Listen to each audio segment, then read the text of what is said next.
Assalamualaikum, selamat datang di kuliah Organisasi Komputer.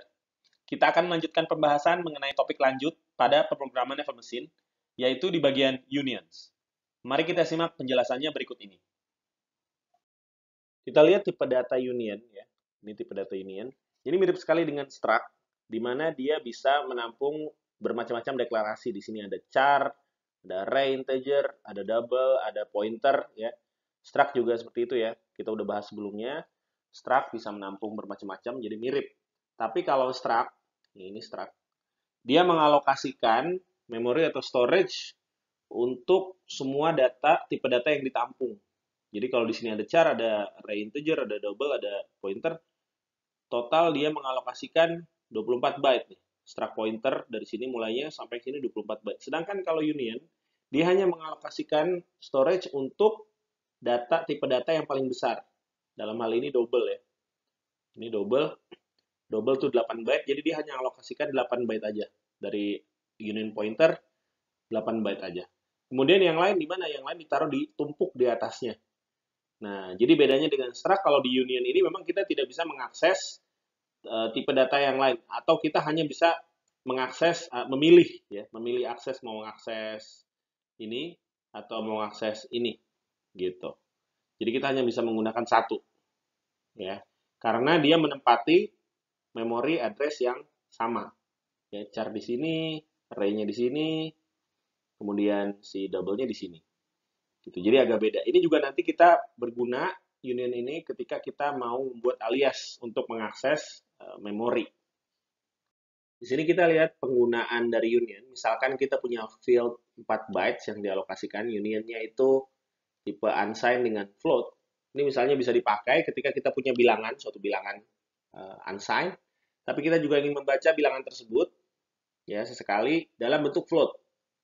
Gitu. Tapi kita tidak ingin mengubah nilainya menjadi float.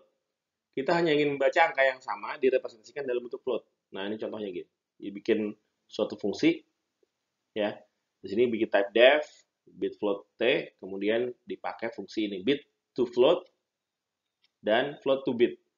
Apa bedanya dengan casting kalau gitu? Ini casting ya. Kalau kita casting, kita paksa unsigned ini menjadi float, atau kita casting float menjadi unsigned, maka ini kita mengubah bit angkanya. Angka bitnya bakal berubah kalau begini. Tapi kalau begini, ini nggak berubah. Hanya cara bacanya aja. Dibaca sebagai unsigned atau dibaca sebagai float. Angkanya tetap. Oh iya, di union ini juga, kalau kita ingat pembahasan sebelum tentang byte ordering ya, big endian dan little endian. Nah, di union ini juga akan muncul nih, big endian, little endian. Jadi perlu diperhatikan ya kalau dalam penggunaan union ini. Ini kita lihat contohnya ya. Misalkan ada suatu union, dia di situ ada 8 char, ada 4 short, ada 2 int, dan ada satu long. Kalau di 32 bit jadi kayak begini. Bedanya kalau di 64 bit ya, longnya itu berapa? 8 ya.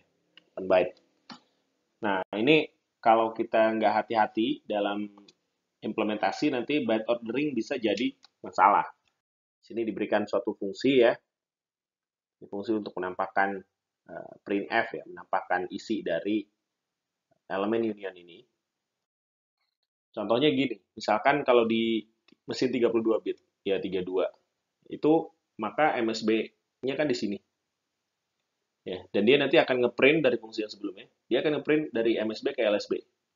Ya, jadi keluarnya tuh nanti kalau yang di int, kita lihat ya, 3210, habis itu 7654. Ini ya, MSB ke LSB.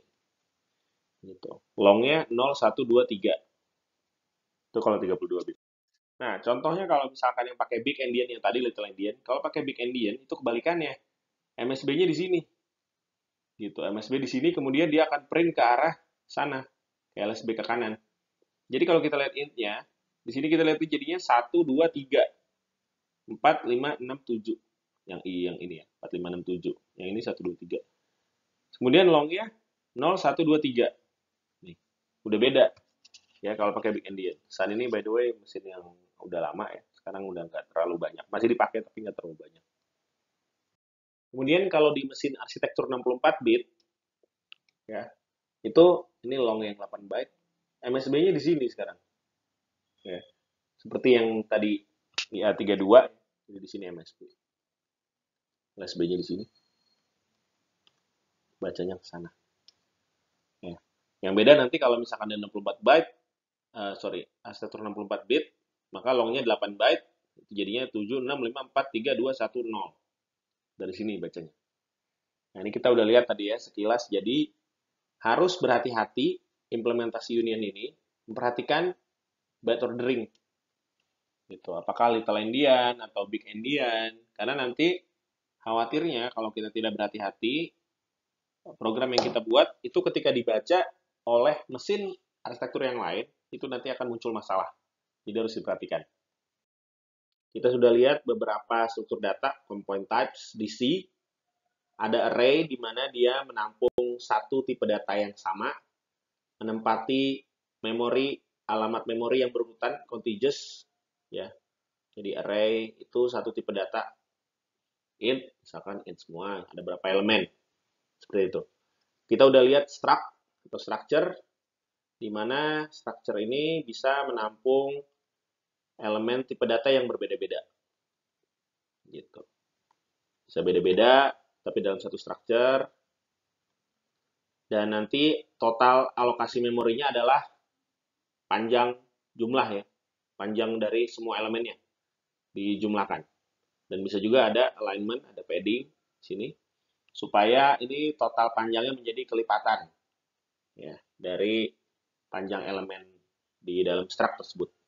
Kita juga udah lihat union, di mana union ini dia mirip seperti struct, bisa beda-beda tipe data yang dialokasikan, tapi dia hanya menempati memori, alokasi memorinya itu hanya di panjang elemen yang terbesar atau elemen terpanjang.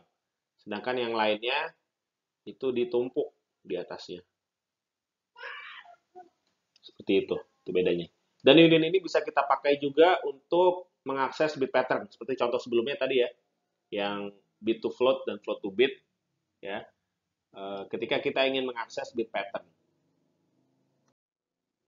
Demikian penjelasan singkat mengenai struktur data union. Semoga dapat membantu teman-teman dalam memahami.